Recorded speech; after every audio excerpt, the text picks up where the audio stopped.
Welcome to today's episode of In Your Shoes. Okay, today, we're reading a very sensitive story. We want to read this story so that everyone will hear the story and react with us. Because it's not something we should tell. You have to hear it from the horse's mouth. Exactly. From the horse's handwriting. So listen and be blessed. My husband did not add me to his will. He said I should sign I won't remarry if it passes. He gave everything to his mother and sister and our children. He didn't give me anything. He still wanted sex. Good morning, Jerome. My husband became very sick. He had liver issues. We never thought he would make it. Almost every day, he was on the phone with his lawyers and accountants because he thought he would die. I noticed when I entered the room, he would drop the phone like he's hiding something. At first, I thought he was arranging things because of his health. I was the one taking care of him, giving him his medication, following him to the hospital, praying for him every night. I never imagined I would become the enemy in his plans. One day, while he was sleeping, I used his laptop to send a document to myself. That was when I saw the emails. Different properties, land documents, shares, bank accounts. Everything was being shared between his mother, sisters, and our children. My name was nowhere, not even one small thing. My hands started shaking. I cried for hours in the toilet.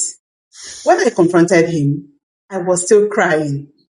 This man answered me like everything was normal. He said he didn't want any other man enjoying his property if I remarried after his death. I was speechless. After years of marriage and loyalty, this was what he truly thought about me. Then he added that if I wanted access to anything substantial, I should sign an agreement promising never to remarry. I can date, but I can't remarry anyone else. I asked if the tables were turned. He said that the fact I asked him means I'm already thinking of marrying someone else. Joro, please, is this a marriage or hostage situation? The funniest part is that he kept asking and saying he was still taking care of me because the children would inherit things eventually. But what about me, his wife? The woman that stood beside him through sickness, stress, and hard times. It broke my heart because I realized some women can spend their entire youth building with a man and still be treated like visitors at the end. I am just a visitor. He's getting better daily. Last week, he tried to have sex. I allowed him. Should I have? My mother said at least there was no girlfriend on the wheel. He gave our children almost everything. I don't know what to do. Oh boy. Okay. Dear Uche, this story is triggering. And I think we should start the conversation from the very beginning. How do men really see their partners? How do they see them? As a member of the family or as a visitor? Or as a stranger? As a stranger. Because there are even visitors that, behave well or even helps in the house that you might be tempted to give them something. Not to talk of someone you have lived with over time, someone who did not abandon you when you were sick, and you still think she deserved nothing. The moment I heard this story, I felt very, very bad. I started wondering what's women's role. What should we even start with when you're getting into marriage? Is it partnership? Not just partnership now. Should it now be defined outside that signing of marriage certificate? Should we be signing other documents and agreements? Because it's no longer normal. We've seen these stories played different ways over and over again. Boy. The fact that, he's worried about her remarrying. I don't know how somebody is dying, and if your problem is someone remarried, that's by the way. But he gave stuff to his sister.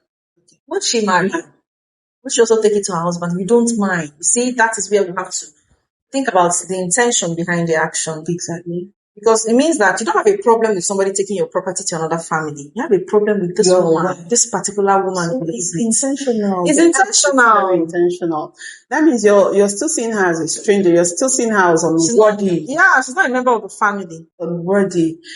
And you're still seeing her services, her role as irrelevant, despite how many years and hours and time she has put into it. And you know, a lot of men do not see the inputs their wives have in whatever they are doing, be it your job or your business. You may not directly be working in that establishment, but the fact that she's making your life comfortable, she's holding the home front, and you're able to do the work. If you need to travel for work, if you need to travel for business, because you know someone is there holding everything down, you can go and stay as long as you have to. You can go out. And you think if she's not there, I know a lot of men that are single fathers now.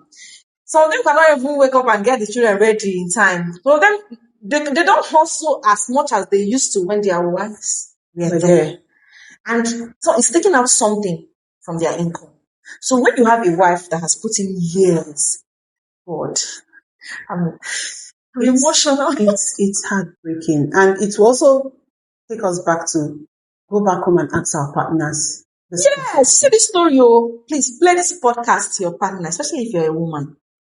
Ask questions, relevant questions, so that you will know where you stand. Yes. And then you will know where you start building from. Exactly. Because if you're married to a man who shares this man's mindset, it means now you should be building for yourself. Start building for yourself. Because you're on your own. Because you're on your own. He's making plans for himself. He's children. And you are excluded and that plan. You're not part of the family plan. You're not part because you might remarry. Okay. I'm not even saying they should will everything to you. That is not even the case. No. And you will to your sister, to your children, to your mother, to your everybody. It's not a problem. So why don't you have any stake? Nothing inside that will. Why this woman? Anything inside that will. People will things to the nurses that took care of them when they were sick. You know, someone you can hire a nanny to take care of you. The way the person takes care of you, it's not your wife, it's not your relation. You can decide to give the person something.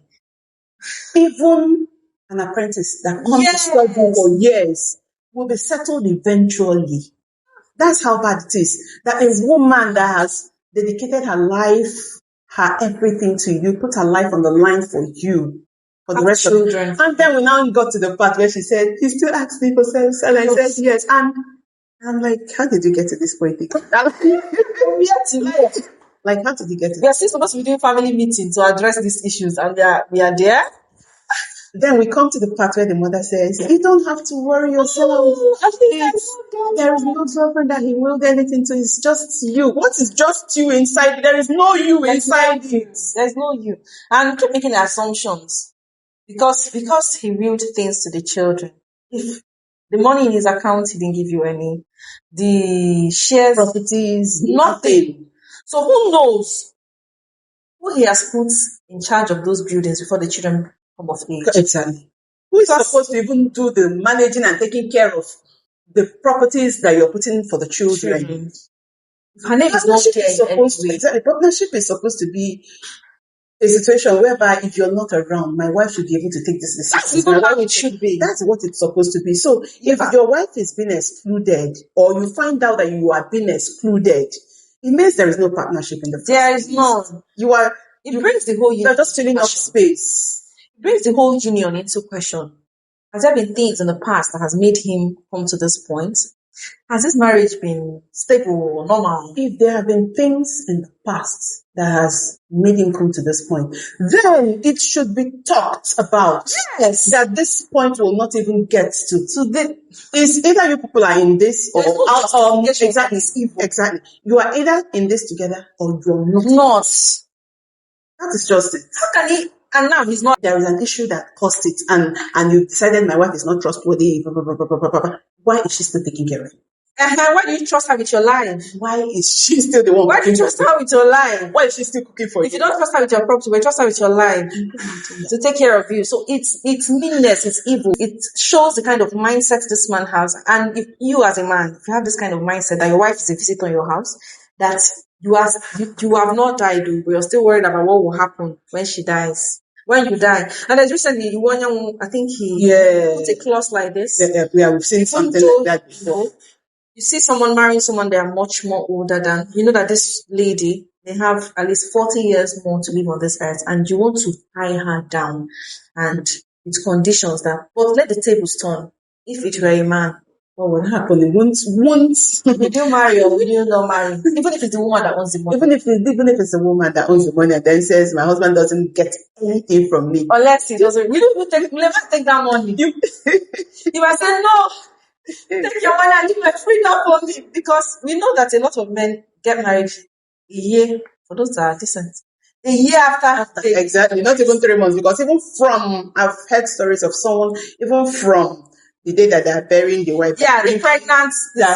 They're bringing women for you. Please choose the one that will start taking care of you. Like you're a toddler to be taken care of. But that one is right. That's right away. Exactly. So this story is wrong on different levels. And I think maybe he treated her that way because he knows that her reaction might be what it is now. Because maybe she's still there. She's not doing anything about it. She's just crying. She has been conditioned. Yes. From the mother to every other person around her, she has been conditioned to see that she's helpless, even when she's not. Yes. Because you are not actually helpless, except your mindset has been conditioned to feel helpless. He's not remorseful. Did you hear his reply to her? She should come and sign an agreement. So this man has sense enough to think about securing his things when he's not here. But you, as the woman, not secured yourself. He wants to sign an agreement, and she said he's saying it casually. He does not care that you are crying. He does not care that you are emotionally torn. You are married to an insensitive person. So, really, this story triggered. Very annoying. So, if you're a woman, please, your boyfriend or your husband, ask him his views about the story. And I will say it again, that we have gotten to that point where we start signing agreements even before marriage or during marriage. It's no longer signing up. It's with our men that don't want to do court marriage. Exactly. The one you want to sign agreement. Whether it's court marriage, we will start signing those documents now that says, this is what I get. Prenuptial. This is what I'm going to be getting from this marriage. This is what everybody stands for. A lot of time, because there's really nothing to sign in the initial stage of this marriages. Because most of these men married with nothing. They built this thing together. You will check. This is why, if you go to court and all these things, she can contest a will like that, I believe. Because if you check when he acquired those things that he's giving out to relations and relatives and next generation, he didn't have them when he married. So if you're writing an agreement before the marriage, those things will not be there. It will not be there, but we'll still get to the point where we decide that even if it finally gets, this is my stake in this marriage and this is your own stake, I think we'll need to start getting to that point where so that people will marry. Very kind people. People will start embracing their wives and their husbands as a part of them, as family. And sometimes it happens on the side of women. Women who, acquire wealth and they sign up everything to their own family. Because sometimes I may say maybe it's the way they are treated, but I'm not going to excuse anyone. Exactly. I also believe that if you're as a woman, if you're the one making the money, acquiring the assets, you should also leave things to your husband, even if you're leaving some to your children. Mm-hmm. So you should be the next person to make decisions. Yes, you're not there to make decisions. You're not there. So don't start worrying about what you need to do. If it's your children you're worried about, secure their own future too. You have 3 things. Give him one. Give your children one. What he does with it when you're not here, she does with God drinking from the grave. Which one is jealousy in the grave? That is what it is. You are holding on with your goals. Okay. So our viewers, if you as a woman, in whatever capacity, may not be in this capacity, find out that your husband is not prioritizing you. It does not consider you family. It can start from little decisions he wants to make and he's consulting outsiders that is not you. So if you find yourself in this kind of shoes, you find out that maybe even if it's bank details, he's still using his family members as next of kin, and you find yourself in that situation, even as a man, your wife she's acquiring wealth, she has money, and you find out that you're not in anywhere near everything. She's giving it to her brothers, her mother, all those ones, even her children, and you're there. How would you feel? And what would you do? See you guys in the next episode of In Your Shoes.